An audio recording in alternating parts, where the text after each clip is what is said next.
पहले 57 दिन, फिर 38 दिन, उसके बाद 28, फिर 7 और इस बार केवल 5 दिन। ये किसी परीक्षा का काउंटडाउन नहीं है, ये बाबा बर्फानी के दर्शन के दिन हैं जो हर साल घटते जा रहे हैं। और जिस रफ्तार से घट रहे हैं, बाबा के भक्तों के मन में डर है कि अगला आंकड़ा क्या होगा। शून्य तो नहीं होगा। वैसे शून्य का मतलब समझते हैं आप? चलिए हम आपको भविष्य में लेकर चलते हैं, शायद आप आसानी समझ पाए। साल 2040 है, एक घर है, कमरा है, एक बच्चा एक पुरानी तस्वीर को देखता है और दादाजी से पूछता है कि दादाजी ये बर्फ का शिवलिंग कैसा है, कहां पर है ये? दादा खामोश रहते हैं और फिर आंसुओं से भरी आंख से कहते हैं कि बेटा एक वक्त था जब हिमालय की एक गुफा में भगवान खुद बर्फ बनकर प्रकट होते थे, लाखों लोग दर्शन करते थे, हम भी गए थे, लेकिन फिर हम इतने ज्यादा हो गए कि भगवान के लिए जगह ही नहीं बची।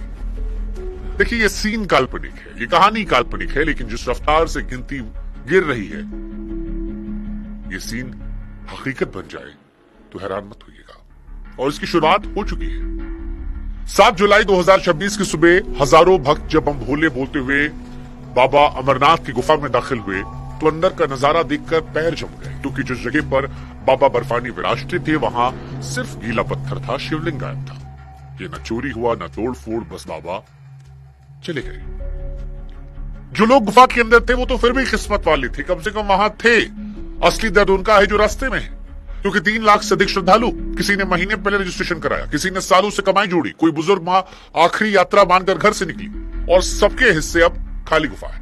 क्योंकि जो बाबा कोविड में 38 दिन तक दर्शन दे रहे थे, इस बार केवल 5 दिन में चले गए। इसे आप इत्तेफाक कहेंगे या कुछ और? कहीं ऐसा तो नहीं कि हमारी भक्ति ही भगवान को हमसे दूर कर रही है? देखिए व्हाट्सएप फॉरवर्ड वाले ये कह रहे हैं कि भगवान नाराज हो गए, कलयुग आ रहा है। पर हर बात के 2 पहलू होते हैं, एक जो आपको सुनने में अच्छा लगता है, दूसरा जो सच होता है। और हम व्हाट्सएप फॉरवर्ड वाले पे बात नहीं करते, क्योंकि हम सच बताते हैं, और सच व्हाट्सएप फॉरवर्ड वाले ज्ञान से ज्यादा कठिन और दिलचस्प होता है। नमस्कार, मैं हूं शुभांकर मिश्रा और आज बड़े पीड़ा से ये खबर करनी पड़ रही है। इस खबर की शुरुआत करने से पहले हम स्पष्ट कर दें कि हम आस्था पर सवाल नहीं उठा रहे। मैं खुद भोलेनाथ का बहुत बड़ा भक्त हूं, बहुत बड़ा भक्त हूं। लेकिन सच को जानने के लिए आपको आस्था के खिलाफ नहीं बल्कि उसे और मजबूत बनाना पड़ेगा, और वो सच समझने के लिए आपको 4 किरदार समझने पड़ेंगे, जो हम आपको बताएंगे कि अमरनाथ में शिवलिंग कैसे बनता है, क्योंकि कोई इंसान तो बनाता नहीं, मशीन बनाती नहीं, बनाती है ठंड। दूसरा, वो भीड़ के बारे में बात करेंगे जो हर साल बढ़ रही है। तीसरा, वो आंकड़ा जिस सुनकर आप हैरान हो जाएंगे। चौथा किरदार, आपको इसके इतिहास के बारे में बताएंगे, क्योंकि 400 सालों से या उससे पीछे भी ये कहानी रही है अमरनाथ की। तो 15-20 मिनट समय निकालिएगा, आपको सुकून से विस्तार से अमरनाथ के बारे में कई रोचक चीजें हम बताएंगे जो शायद आपको बाकी चलते फिरते व्हाट्सएप फॉरवर्ड वाले वीडियो में नहीं समझ में आएगी। बाकी ऐसी कहानियों के लिए हमसे जुड़िए, हमारे व्हाट्सएप चैनल से भी ये भी गुजारिश करते हैं। लिंक हमने कमेंट सेक्शन में डाल दिया है, डिस्क्रिप्शन में डाल दिया है। ये सारे वीडियोस हम वहां खुद पेस्ट कर देते हैं, तो आपको खोजना नहीं पड़ेगा, इंतजार नहीं करना पड़ेगा। हम जब भी डालेंगे आप व्हाट्सएप पे चेक कर लीजिएगा और जो वीडियो अच्छी लगी वो देख लीजिएगा। जुड़िएगा जरूर। आप शुरुआत करते हैं अमरनाथ शिवलिंग को लेकर कि ये बनता कैसे है, क्या बनाता कौन है। तो देखिए, जम्मू कश्मीर के अनंतनाग जिले में ये कहानी शुरू होती है। बर्फ से ढके पहाड़ों के बीच एक गुफा है। सर्दियां आती हैं, गुफा की छत से पानी की बूंदें टपकने लगती हैं, टप टप टप, और यहाँ पर एक जादू होता है। गुफा के अंदर ठंड इतनी कि हर बूंद गिरते ही जम जाती है, बूंद के ऊपर बूंद, बर्फ के ऊपर बर्फ। ना कोई साचा, ना कोई कारीगर, सिर्फ ठंड, पानी और महीने में नीचे से उठती एक शक्ल, शिवलिंग की। यही है हमारे बाबा बर्फानी। ये माना जाता है कि यहाँ शिवलिंग जो है वो चांद के साथ घटता बढ़ता है। जब पूर्णिमा होती तो पूरा होता है, अमावस्या पर छोटा हो जाता है। यानी घटना बढ़ना इसका कुदरती स्वभाव है। अब आप ये लाइन याद रखिएगा, क्योंकि आगे यही लाइन बहुत बड़ा जवाब बनेगी। ये वो गुफा है जहां पर शिव जी ने माता पार्वती को अमर कथा सुनाई थी, और कथा इतनी गोपनीय थी कि रास्ते में सबको छोड़ दिया था। नंदी को छोड़ा था, जटा से चांद को छोड़ा था, गले के सांपों को छोड़ा, यहां तक कि अपने बेटे गणेश जी को भी महागुनस पहाड़ पर छोड़ दिया था। अब आप ये सोचिए कि जिस जगह के लिए भगवान ने इतना कुछ छोड़ा था, वहां इंसान क्या लेकर पहुंच गया। पर इससे पहले इस गुफा की खोज की कहानी भी सुन लीजिए, क्योंकि कहानी भी है अपने आप में कमाल है।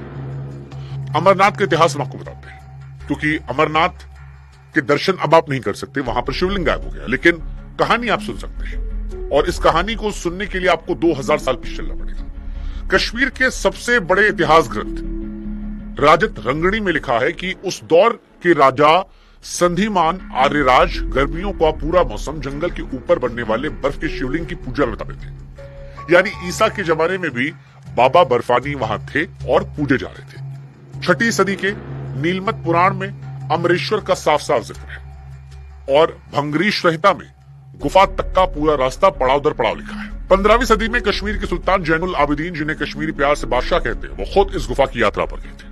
आप सोचिए कि मुसलमान सुल्तान बाबा बर्फानी के दर पर गया था। अकबर के दरबार की किताब आईने अकबरी में भी इस यात्रा का जिक्र है। और कमाल की बात यह है कि चांद के साथ शिवलिंग के घटने बढ़ने की बात तब भी मशहूर थी।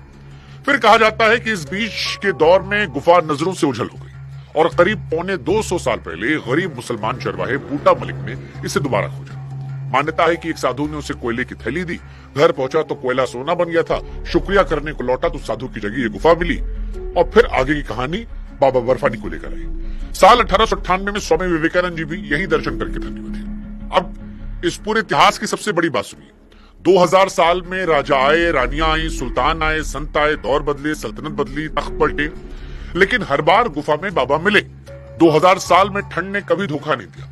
धोखा जो शुरू हुआ वो हमारे आपके दौर में, यानी 2000 साल की परंपरा पहली बार लड़खड़ाई है। और यही सवाल सीधा है कि जो 2000 साल में नहीं हुआ वो हमारे समय में क्यों हो रहा है। और यहां एंट्री होती है दूसरे किरदार की कि अमरनाथ में बाबा को पिघला कौन रहा है। 20 साल पहले तक अमरनाथ यात्रा तपस्या मानी जाती थी।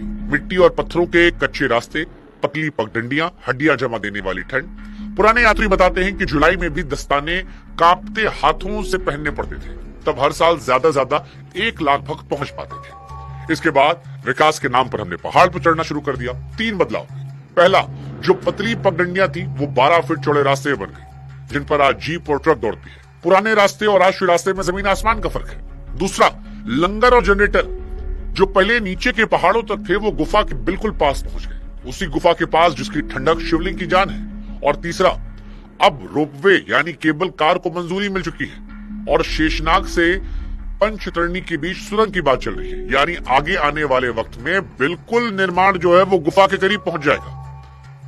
और नतीजा भीड़ के जरिए समझिए, 2011 और 12 में आंकड़ा 6 लाख के पार था। अब आप गणित कर लीजिए, लाखों शरीरों की गर्मी, हजारों गाड़ियों जनरेटरों का धुआं,